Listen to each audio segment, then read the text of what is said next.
हाँ जी, अस्सलाम वालेकुम। इस तरह है कि मैं मैथमेटिक्स के डेरिवेटिव पोर्शन का जो है लेक्चर नंबर 1 स्टार्ट करने लगा हूँ, जिसमें मैं आपको कुछ बेसिक कंसेप्ट्स दूंगा और कुछ आपको क्वेश्चन हल करके दिखाऊंगा, जिसको आपने समझने की कोशिश करनी है। देखें, डेरिवेटिव वहाँ पे इस्तेमाल होते हैं जहाँ पे रेट ऑफ चेंज की बात की जाए, कि अगर एक वेरिएबल चेंज हो रहा है तो उसके साथ दूसरे वेरिएबल पे क्या असर पड़ रहा है। मिसाल के तौर पे टाइम तब्दील होता जा रहा है तो प्रेशर पे क्या असर पड़ेगा, प्रेशर बढ़ेगा घटेगा क्या होगा, और साथ ही टेम्परेचर पे क्या असर पड़ रहा है, टेम्परेचर में क्या तब्दीलियाँ आ रही हैं टाइम के गुजरने के साथ साथ। तो डेरिवेटिव हमें क्या बताता है, रेट ऑफ चेंज के बारे में बताता है कि अगर एक वेरिएबल चेंज हो जाए तो दूसरे वेरिएबल पे क्या असर पड़ेगा। ठीक है, टाइम के तब्दील होने से टेम्परेचर पे क्या असर पड़ेगा, प्रेशर पे क्या असर पड़ेगा, फोर्स पे क्या असर पड़ेगा। तो सबसे पहले मैं आपको बताता चलूँ, डेरिवेटिव्स को हम अगर एक्स वेरिएबल के लिहाज से देखें तो हम इसको डी बाई डी एक्स के साइन से ज़ाहिर करते हैं। ठीक है, थीटा के लिहाज से देख लें तो हम इसको डी बाई डी थीटा के साइन से ज़ाहिर कर लेते हैं। ठीक है, वेरिएबल्स जो है मैथमेटिक्स में, वेरिएबल्स वो होते हैं जो अपनी वैल्यूज़ को चेंज करते रहते हैं। ठीक है, एक्स वाई जेड जो है ये क्या कहलाते हैं, वेरिएबल्स कहलाते हैं। क्या कहलाते हैं, वेरिएबल्स। ठीक है, इसी तरीके से हमारी मैथमेटिक्स में कुछ कांस्टेंट्स भी होते हैं। ठीक है, ए बी सी को हम कांस्टेंट कह देते हैं। इसके अलावा 1 2 3 की जो वैल्यूज़ होती हैं इसको भी जो हम कांस्टेंट एज्यूम कर लेते हैं। और जो है कांस्टेंट क्या होते हैं, कांस्टेंट वो होते हैं जिसकी कोई कीमत वक्त गुजरने के साथ साथ चेंज नहीं होती। ठीक है, तो ये क्या है, ए बी सी 1 2 3 ये क्या कहलाएंगे, कांस्टेंट्स कहलाएंगे। ठीक है, यह कहलाएंगे कांस्टेंट्स कहलाएंगे। तो जो कांस्टेंट का डेरिवेटिव होता है वो हमेशा ज़ीरो होता है। यहाँ पे मैं ए रख दूँ, बी रख दूँ, सी रख दूँ, या फिर मैं क्या काम करूँ 1 2 3 रख दूँ, तो डेरिवेटिव क्या होगा, इसका ज़ीरो होगा।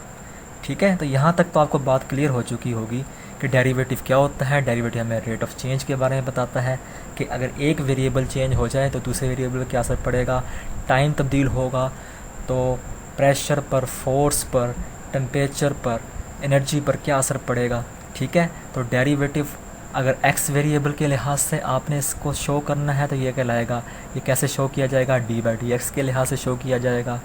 इसी तरीके से अगर आपने इसको थीटा के लिहाज से डेरिवेटिव को शो करना है तो ये कैसे शो किया जाएगा, डी बाई डी थीटा के सूरत में शो किया जाएगा। क्लियर। इसके अलावा मैंने आपको बताया कि वेरिएबल्स मैथमेटिक्स में एक्स वाई जेड को आप वेरिएबल्स कहोगे। वेरिएबल्स क्या होते हैं, जो अपनी कीमत को, वैल्यूज़ को चेंज करते रहते हैं।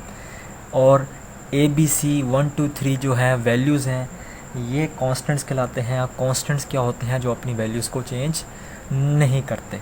ठीक है जी, अब जो है डेरिवेटिव को सॉल्व करने के मुख्तलिफ रूल्स होते हैं। तो आज मैं आपको पावर रूल के कुछ क्वेश्चंस करवाता हूँ। तो पावर रूल क्या कहता है, देखें हमारे पास एक वैल्यू दी हुई है y is equals to X की पावर n, x की पावर n। आपने क्या काम करना है, दोनों तरफ d बाई डी एक्स से मल्टीप्लाई कर देना है। जहाँ y है वहाँ पर भी आपने क्या काम कर दिया, d बाई डी एक्स से मल्टीप्लाई कर दिया। और साथ ही आपने जो है दूसरी साइड पे जहाँ x की पावर n लिखा हुआ है यहाँ पर भी आपने क्या काम कर देना है, d बाई डी एक्स से मल्टीप्लाई कर देना है। x की पावर n वैसी की वैसी रह जाएगी। ये कौन सा रूल है, पावर रूल है। ठीक है, कौन सा रूल है, पावर रूल। तो मैं यहाँ लिख देता हूँ, पावर रूल है ये। ठीक है, पावर रूल में क्या काम करते हैं हम, पावर रूल में पावर को नीचे ले आते हैं। ठीक है, और x को वैसे का वैसे लिखते हैं और पावर में से 1 को माइनस कर देते हैं, 1 को माइनस कर देते हैं। पीछे हमारे पास रह जाता है, देखो हमने क्या काम किया, पावर को नीचे ले आए, n को नीचे ले आए, n में से 1 माइनस कर दिया, n माइनस 1 कर देना आपने। ठीक है, पीछे रह जाएगा हमारे पास बेस जो कि क्या है, x का डेरिवेटिव आप अलग से ले लोगे। ठीक है, x वैसे का वैसे रह जाएगा। ठीक है, देखो ऊपर भी डी एक्स नीचे भी डी एक्स, क्या हो जाएगा 1। इसका मतलब D x by D X, x का अक्सर तो हम जो है इसका डेरिवेटिव लेते ही नहीं होते, चूँकि हमें पता होता है कि इसका डेरिवेटिव 1 होता है। ठीक है, तो हमारे पास इसका क्या जवाब आएगा, एन एक्स की पावर n माइनस 1। तो आई थिंक आपको पावर रूल समझ आ गया होगा। इसी पावर रूल को इस्तेमाल करते हुए हम क्या करेंगे, कुछ क्वेश्चंस को सॉल्व करेंगे। जैसा कि मैंने आपको पावर रूल के बारे में बताया कि आपने हमें वैल्यू दी हुई थी y is equal to X की पावर n, क्वेश्चन दिया हुआ था, फ़र्ज़ कर लिया हमने दोनों तरफ d बाई डी एक्स से मल्टीप्लाई कर दिया। ठीक है, n को नीचे ले आए और n में से एक माइनस कर दिया। ठीक है, और साथ ही हमने बेस जो कोई x है उसका अलग से डेरिवेटिव ले लिया। जब भी हम x का डेरिवेटिव x के लिहाज से लेंगे तो क्या आएगा, जवाब 1 आएगा। तो आगे जाके जो भी क्वेश्चंस आएंगे मैं x का डेरिवेटिव नहीं लूँगा, अगर अकेला x होगा उसकी वैल्यू 1 ही हम अज्यूम कर लेंगे। ठीक है, आपको मैं एक क्वेश्चन करवाता हूँ।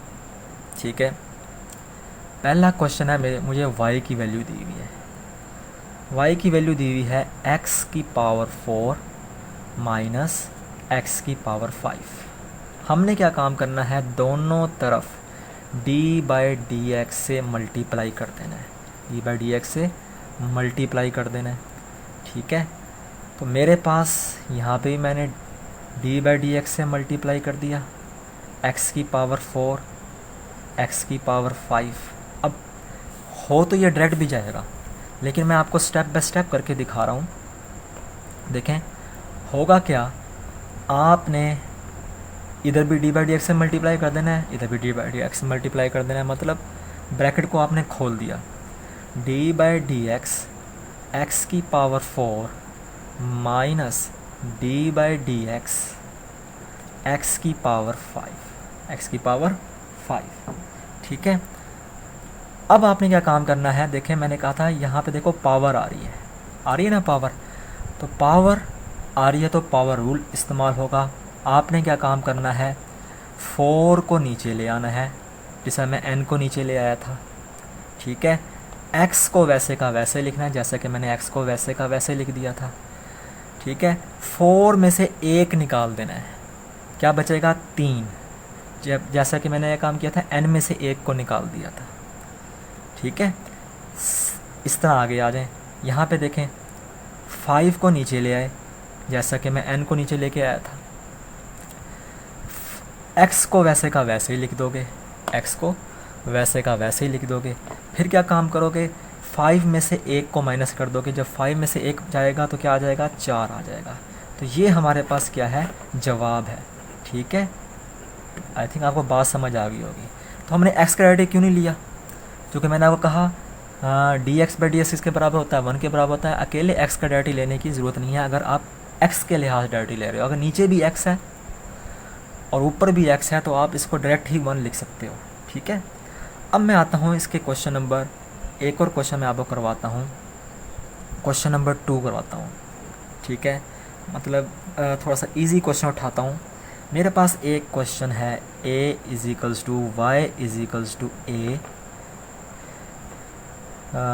y is equals to a plus D X plus C X square.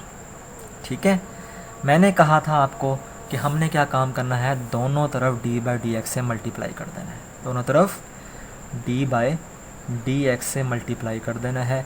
तो मैंने यहाँ पे भी मल्टीप्लाई कर दिया और मैंने वहाँ पर भी मल्टीप्लाई कर दिया, a plus D X plus C X square. Clear.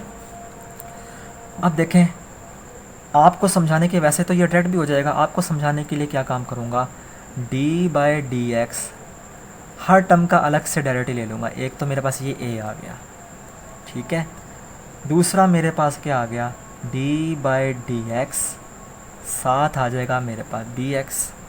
इसी तरीके से मैं क्या काम करूँगा, d बाई डी एक्स, फिर मेरे पास क्या आ गया, सी एक्स स्क्वायर आ गया।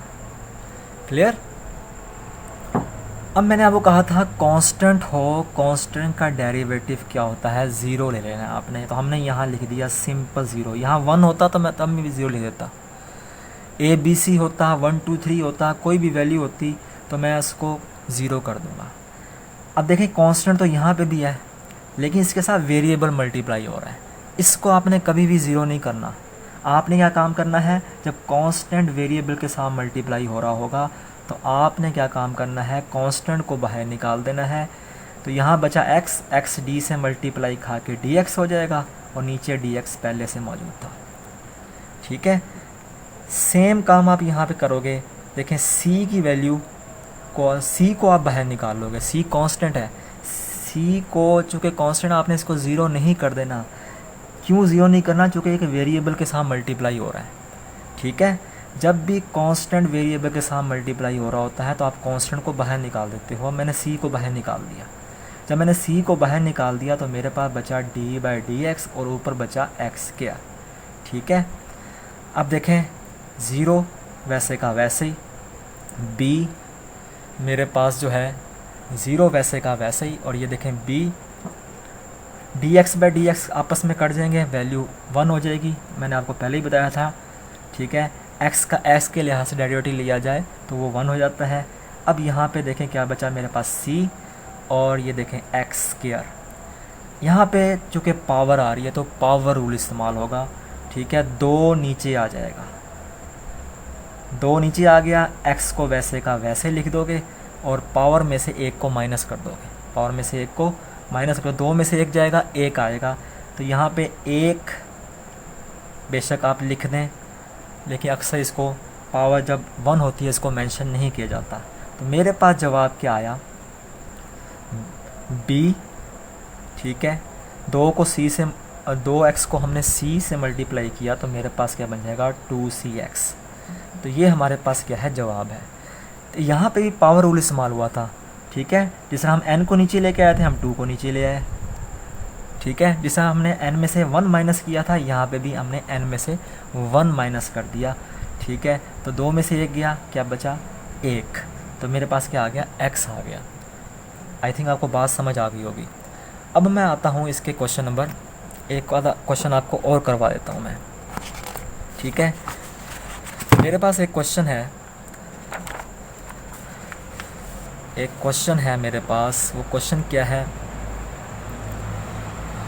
y की वैल्यू मुझे दी हुई है कितनी, x² -3x +5 और होल का क्यूब लिया हुआ है। आपको साफ नज़र आ रहा है ऊपर पावर है, आपको पावर नज़र आ रही है, आपने पावर रूल अप्लाई कर देना है, सीधी सी बात है। अब आप क्या काम करोगे, दोनों तरफ मैंने कहा था d/dx से मल्टीप्लाई कर दोगे। ठीक है, तो हमने यहाँ पे भी मल्टीप्लाई कर दिया और इस तरफ भी मल्टीप्लाई कर दिया। d/dx x² -3x +5। ठीक है, और क्यूब। देखें पावर आ रही है ना, और मैंने आपको कहा था कि पावर हमेशा नीचे रहती है, पावर को आपने कोफिशिएंट बना देना है, पावर नीचे आ गई। ठीक है, इस बेस को वैसे का वैसे ही लिखोगे, x² -3x +5, और मैंने कहा था कि पावर में से एक माइनस करना है, 3 में से 1 जाएगा, कितना बचेगा 2। तो यहाँ मैं लिख दिया 2। अच्छा, पहले तो होता था नीचे जो बेस होती थी वो सिंपल x होती थी, उसका हम डेरिवेटिव लेते नहीं थे क्योंकि हमें पता था उसका डेरिवेटिव क्या होता है, 1 होता है।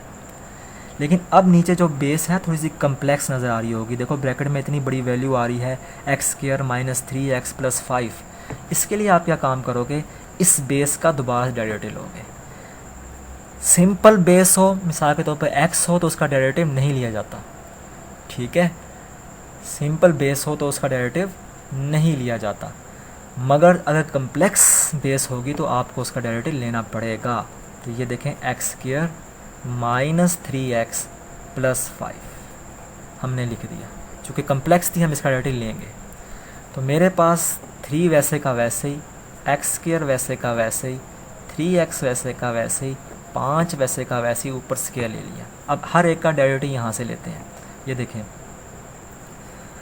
मैं इसको एक अलग से ब्रैकेट में शो कर देता हूँ। देखें d/dx x², ये एक हिस्सा हो गया। इसी तरीके से डी बाई डी एक्स, मैं अलग अलग से डेरिवेटिव लेके दिखा रहा हूँ, हम इसका एक स्टेप में भी जो है डेरिवेटिव लेके दिखा सकते हैं। फिर हमारे पास आता है D by D x into 5, ठीक है।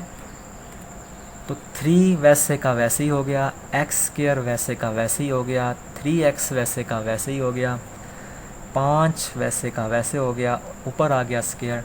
मैंने अभी थोड़ी देर पहले आपको कहा था, देखें यहाँ पे आ रही है पावर, पावर हमेशा कोफिशिएंट बन जाती है, पावर को नीचे ले आए, पावर में से एक माइनस कर दिया, पावर में से एक माइनस कर दिया, ठीक है। जब x में से x की पावर 2 है, 2 में से 1 जाएगा, कितना बचेगा, 1 बचेगा, ठीक है। तो x की पावर 1, वो आप उसको लिखो ही ना, ठीक है। तो ये हमारे पास क्या बन गया, 2x। पीछे हमारे पास बेस क्या बची, सिंपल x। तो इसका डेरिवेटिव लेने की ज़रूरत नहीं है, अगर आप लिख भी दोगे कोई मसला नहीं है, ठीक है। मैंने आपको बताया था dx बाई डी एक्स की वैल्यू 1 ही होती है, ऊपर भी dx नीचे भी dx कट जाएंगे आपस में, वैल्यू क्या आ जाएगी, 1। तो सिंपल अगर बेस सिंपल x हो, ठीक है, और नीचे भी dx हो, तो क्या होता है, वो आपस में कट जाती हैं, डेरिवेटिव सिंपल क्या आता है, 1 आ जाता है। अब ये देखें यहाँ पे आ रहा है कांस्टेंट, कांस्टेंट की वैल्यू देखो, मैंने आपको कहा था 1 2 3 भी कांस्टेंट होते हैं। तो कांस्टेंट को आपने निकाल लेना है बाहर। जब आप कांस्टेंट को बाहर निकाल लोगे, इसको हमने क्यों बाहर निकाला, चूँकि ये वेरिएबल के साथ मल्टीप्लाई हो रहा था। जब ये वेरिएबल के साथ मल्टीप्लाई होगा तो आपने इसको बाहर निकालना है, ठीक है। तो ये हमारे पास क्या हो जाएगा, यहाँ बच जाएगा dx बाई डी एक्स, ये कट जाएगा। फिर देखें यहाँ पे कोई वेरिएबल नहीं है, सिर्फ कांस्टेंट है, ठीक है। चूँकि सिर्फ कांस्टेंट मौजूद है तो हमने इसकी वैल्यू क्या ले लेनी है, 0 ले लेनी है, ठीक है। तो हमारे पास जो जवाब आया 3x square minus 3x plus 5 का स्क्वायर, और यहाँ हमारे पास सिर्फ बचा 2x माइनस 3। तो आई थिंक ये जवाब भी आपको सोल्यूशन इसका समझ आ चुका होगा। आज मैंने पावर रूल के आपको सिर्फ 3 क्वेश्चन कराए हैं, ठीक है। पावर रूल में आपने सिर्फ बात ये याद रखनी है कि dx by D X X की पावर n है, तो आपने n को नीचे ले आना है, और x में से x की पावर जो n है उसमें से एक माइनस कर देना है, ठीक है। ये हमारे पास पावर रूल है। उसके बाद मैंने आपको बताया कि ABC अगर अकेले होंगे, 1 2 3 अगर अकेले होंगे, वो उनको कांस्टेंट वो वैसे भी कांस्टेंट होते हैं, और कांस्टेंट अगर अकेले का डेरिवेटिव लिया जाए तो वो क्या होता है, 0 के बराबर होता है। और अगर कांस्टेंट वेरिएबल के साथ मल्टीप्लाई हो रहा हो तो हम कांस्टेंट को बाहर निकाल लेते हैं और सिर्फ और सिर्फ वेरिएबल का डेरिवेटिव लेते हैं, जैसा कि हमने x का डेरिवेटिव लेके दिखाया। तो आई थिंक आपको बात क्लियर हो चुकी होगी। कल मैं आपको पावर रूल के मज़ीद कुछ क्वेश्चन कराऊंगा जिससे आपके कंसेप्ट मज़ीद क्लियर हो जाएंगे।